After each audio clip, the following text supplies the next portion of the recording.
Agad na naaresto ng mga tauhan ng Malolos City Police Station ang isang lalaki na sangkot sa kasong frustrated homicide matapos ang isinagawang hot pursuit operation kaugnay ng insidente ng pananaksak sa Barangay San Pablo, lungsod ng Malolos, Bulacan. Kinilala ni Police Lieutenant Colonel Romel E. Geneblazo, Chief of Police ng naturang istasyon, ang suspect bilang si alias Howard, residente ng Barangay San Pablo, Malolos City, Bulacan. Ayon sa ulat, nag-ugat ang insidente sa isang mainit na pagtatalo sa pagitan ng suspect at ng biktima. Sa gitna ng komosyon, kumuha umano ang suspect ng kutsilyo at sinaksak ang biktima sa kaliwang bahagi ng tiyan. Agad na isinugod ang biktima sa Bulacan Medical Center kung saan siya ay kasalukuyang nagpapagaling. Samantala, tumakas ang suspect matapos ang insidente ngunit agad na nahabol at naaresto ng mga rumesponding pulis sa isinagawang hot pursuit operation.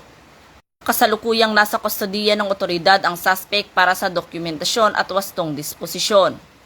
Sa pahayag ni Police Colonel Angel L. Garciliano, Provincial Director ng Bulacan Police Provincial Office, binigyang diin niya ang kahalagahan ng agarang aksyon ng kapulisan. Aniya, ang mabilis na pagtugon ng mga kapulisan sa ganitong uri ng karahasan ay patunay ng dedikasyon at walang humpay na kampanya upang mapanatili ang kapayapaan at seguridad sa komunidad. Mula dito sa Bulacan Police Provincial Office, ako ang inyong PNN Correspondent, Patrolwoman Pearl Cristalina Javier, alagad ng batas, tagataguyod ng Balitang Pulis.